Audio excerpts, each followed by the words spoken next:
Salut, c'est Trado, content de vous retrouver pour la mise à jour de l'indice parisien. Alors, au registre des nouvelles, plutôt de bonnes nouvelles, puisque les opérateurs ont décidé de prendre pour argent comptant le fait que le yuan arrêtait de baisser, parce qu'il baissait en grande partie parce que la banque centrale chinoise refusait de le défendre. C'était, on l'a vu hier, une alerte sérieuse pour la compétitivité des produits autres que les produits chinois, qui forcément, si le yuan se déprécie, reviennent moins cher à importer pour les autres pays. Et clairement, voilà, le fait qu'elle ait décidé de défendre un peu le yuan montre que pour les opérateurs, la Chine refuse d'utiliser le yuan comme une arme commerciale et ça a été pris comme une sorte de trêve dans la guerre que se livrent les Américains et les Chinois. Pourquoi pas?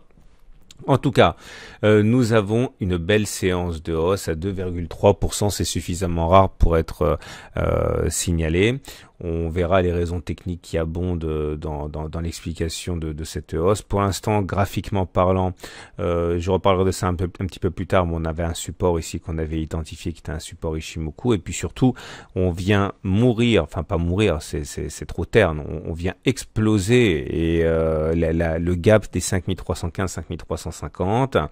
Alors, je vous avais expliqué pourquoi je doutais de la capacité d'aller chercher l'objectif du gap de continuation qui était, je vous le rappelle, de prendre toute la distance parcourue avant le gap, reporter par-delà le gap.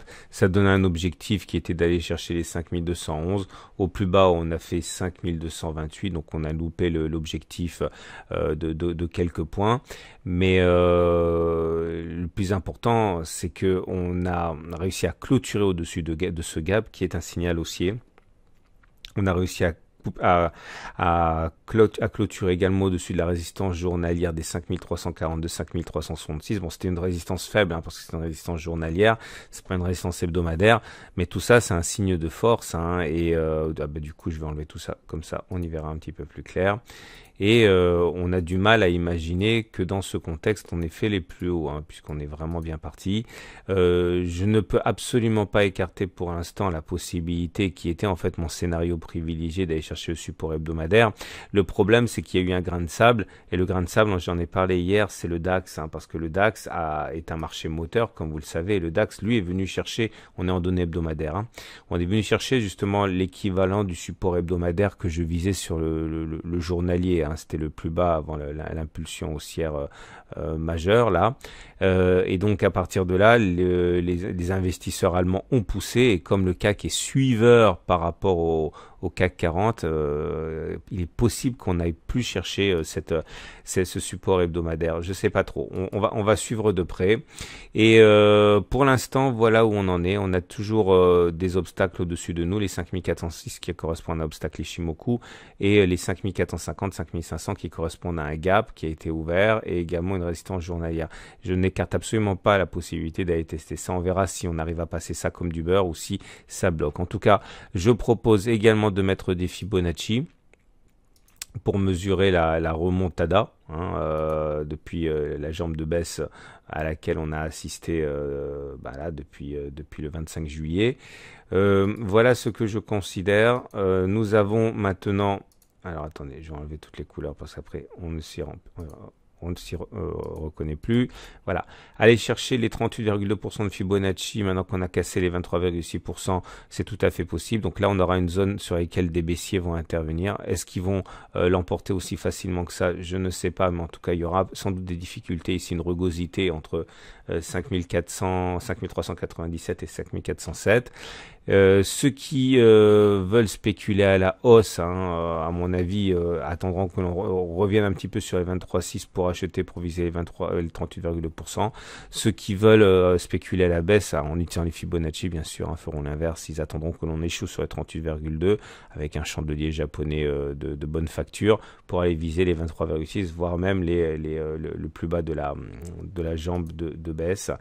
Regardez également les chandeliers japonais. Donc du coup, c'est un très beau chandelier japonais. On a vu un chandelier, on avait plusieurs chandeliers baissiers, on en a parlé. Le chandelier du 7 août n'était pas un chandelier baissier, c'était un chandelier de doute, hein, donc à prendre comme la possibilité d'une fin de baisse, avec ses grandes mèches hautes et basses. Et puis là, effectivement, nous avons une belle bougie qui termine sur les plus hauts, hein, un finish de rêve, et c'est haussier, hein, on finit dans le tiers haussier. Alors, quand on regarde les indicateurs techniques, euh, je vais commencer par le plus simple. Donc, la moyenne mobile à 7 jours et la moyenne mobile à 20 jours. La moyenne mobile à 20 jours est descendante en dessous, donc on entend tendance baissière, mais il a la loi du retour à la M20 qui fait que, vous le savez, hein, plus on s'éloigne de la M20, plus on a des chances d'aller la chercher rapidement. Et donc, à partir de là, hein, aller chercher la M20. D'ailleurs, ça nous donnerait un point d'entrée assez intéressant pour les baissiers, puisqu'on a tout un cluster de résistance. Pourquoi est-ce que la séance du jour était prévisible? Parce qu'en fait, on avait eu un double setup Tradobull, hein, je vous rappelle, hein, ça c'est quelque chose que j'ai découvert assez tôt, entre guillemets, dans ma carrière de trader, hein, c'est quelque chose que j'utilise beaucoup.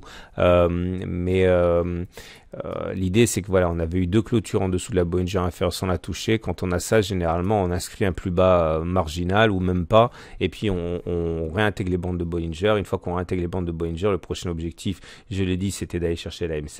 Et maintenant, du coup, hein, l'objectif naturel, maintenant qu'on a clôture au-dessus de la M7, c'est d'aller chercher la M20. Donc, vous voyez, il y a des éléments qui, ça fonctionne pas à tous les coups. Hein. Faut vraiment pas imaginer que vous allez trouver une martingale avec moi ou avec quelqu'un d'autre. Hein. C'est qu'une question de statistiques. Hein. Donc c'est généralement ce qui se passe, mais généralement, ça ne veut pas dire tout le temps. Hein. Je vous montre un exemple ici. Vous voyez, on a réintégré les bandes de Bollinger, on est allé chercher la M7, mais on n'est pas allé chercher la M20. Là, pareil, hein, on est allé chercher, on est réintégré les bandes de Bollinger, on est allé chercher la M7, mais on a loupé la M20. Là, on est allé chercher, on est sorti, non, attendez, je cherche un setup Tradobull. Voilà, ici, on est allé chercher la M7, on a réintégré, on est allé chercher la M7, on est allé chercher la M20.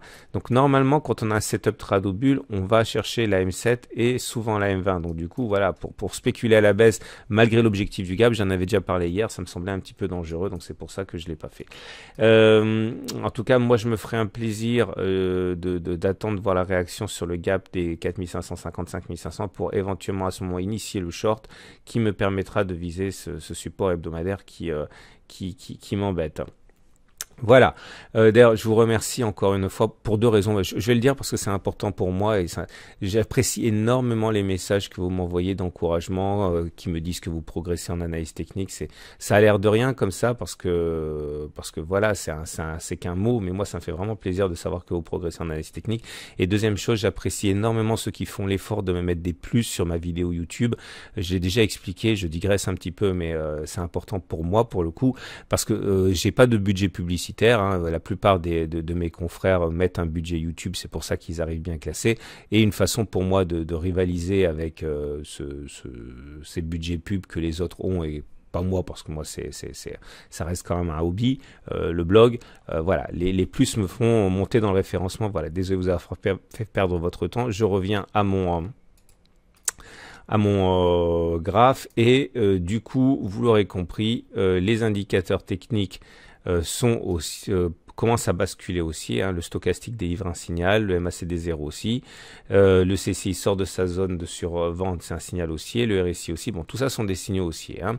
Donc c'est mieux. Par contre, je doute un petit peu de la durabilité, hein, de la pérennité de ce rebond, parce que les raisons que j'ai évoquées précédemment, et il n'y a pas eu de divergence haussière, hein, ça monte un peu vite, ça me semble surtout être une réaction. Hein. Alors maintenant, et pour terminer, l'Ishimoku, qui une fois de plus s'est révélé très efficace. Alors bon, le support on en a parlé, c'était un plat de SSB ici, donc c'est pour ça que il y a eu des velléités haussières. Là maintenant on attaque une zone de résistance aussi, parce que vous voyez là on a un plat de SSB, on a un twist, on a un autre plat de SSB, donc tout ça on peut considérer que c'est une zone de résistance Ishimoku. Hein. Donc il faut faire attention. Si vous achetez maintenant, moi je peux le comprendre parce que voilà, retour sur la M20, etc., etc. Mais on n'avance pas comme dans du beurre, quoi. Hein. On est en territoire ennemi, il faut le savoir. Et en tout cas, passer au-dessus serait un signal de force, évidemment. Sinon, à part ça, vous l'avez compris, vous le savez, on est toujours en tendance neutre pour l'Ishimoku parce que la SSB, elle est plate comme ça. Le nuage il est plat et surtout la SSB est plate et ça c'est annonciateur d'une d'une tendance neutre. Alors là, on se bagarre avec la SSB, mais quand il n'y a pas de tendance, quand la tendance est neutre, la SSA, la SSB, la Tenkan, la Kijun, tout ça, ça perd de son efficacité. Hein. Donc, faut pas voir ça comme une résistance majeure. C'est une résistance, ok, hein, puisque nous sommes dans une zone de résistance avec la SSB, on l'a dit, le twist, etc., mais pas aussi efficace que lorsque le nuage il est orienté. Voilà, il ne me reste plus qu'à vous souhaiter une excellente journée et du coup, si vous avez 30 secondes, même pas 5 secondes, mettez un petit plus sur la vidéo YouTube si ça vous a plu. Et je vous souhaite une très bonne journée et je vous dis à demain pour d'autres analyses techniques.